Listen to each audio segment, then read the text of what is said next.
It was envisioned to be a small children's zoo with domestic animals and some native wildlife like squirrels and pigeons and goats. And the creation of the Riverbanks Park Commission in 1969, that the concept shifted from this small little children's zoo to a real zoological park with lions and giraffes and tigers and an incredible birdhouse.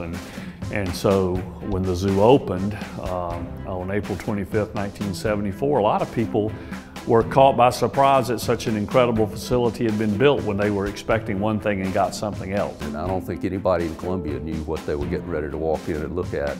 It was still pretty crazy even on the day we opened. You know, half the place was not finished and there were contractors running around and heavy equipment. People had two immediate reactions. One was, this place is gorgeous and it's way bigger than anything we thought. And number two is, it's still under construction and I'm not coming back until it's finished. The zoo had a very rocky beginning, and there was a period of time shortly after the zoo opened when its future was at times in doubt. As I say that, I'm reminded of an editorial written by the Greenville newspaper asking that the zoo be closed. And another anecdote by a member of, at the time, Lexington County Council, who actually was quoted in the state newspaper one day as saying they should take a bulldozer and push it in the Saluda River. And then, as exhibits were completed and open and the scope of the zoo was finally known, is when support by the public really got behind the zoo. We were in kind of a unique position, and all of us had been instilled with this idea that Riverbanks Zoo was going to make a name for itself. And lo and behold, we did. But we didn't realize what we were doing was unusual.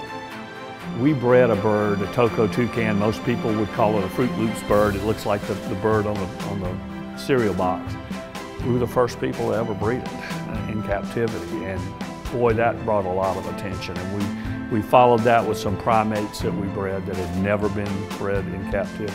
That time was a very critical time for zoos because we began, in those days, we were just beginning to understand that we were going to have to produce animals.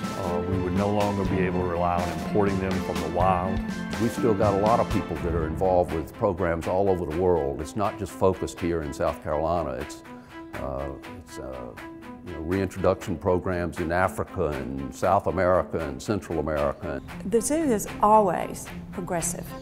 There's always a vision. There's always a forward plan. You can see animals, plants, you can see exhibits that you read about in magazines. There are people who are fortunate enough to travel the world. There are people who can come to the zoo and see what the rest of the world looks like. The zoo has been very organic in its growth. I would like to say we had this wonderful, master plan, and we did A, and then we did B, and then we did C, and it resulted, but it didn't work that way. It was mostly opportunistic. A lot of it was really was driven by bond schedules. So what we've done over the years is some major expansions. The first one occurred from 1986 to 1989, and that was the Kenya Cafe, the farm, the entrance, we call it the new entrance, and of course the biggest piece of that one was the Ark, which effectively doubled the attendance of the zoo. Our next little growth occurred in the early to mid-90s with the Botanical Garden. That opened in 1995, and that was followed very quickly by a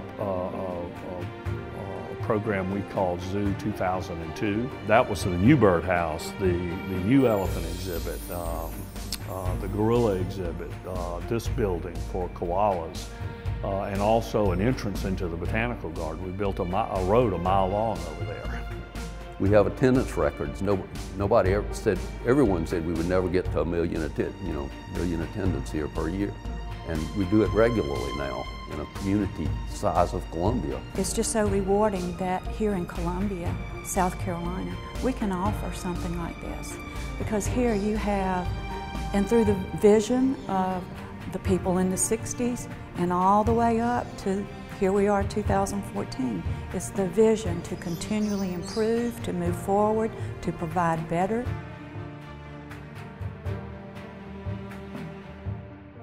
With a project we call Destination Riverbanks, trying to play on the fact that we are trying to make Riverbanks a destination attraction, meaning that people from out of the region will be here so long in seeing the property, seeing the zoo, seeing the garden, that they'll be motivated to spend a night or two in the Midlands. We're going to start with more parking, better access, a whole new entry to the zoo that's almost 3 times bigger in terms of space than the existing entrance. We're going to replace the sea lions. Now they're going to come back in incredible fashion. People are going to be blown away by that exhibit. We're also going to do some renovations to our grizzly exhibit, and then the final piece of that is over in the botanical garden with a 3-acre children's garden. So just like Zoo 2002, there's going to be a lot of construction. It's going to be in a much smaller, more confined space. Your visit to the zoo will not be interrupted like it was 10 years ago, but the results are going to be phenomenal.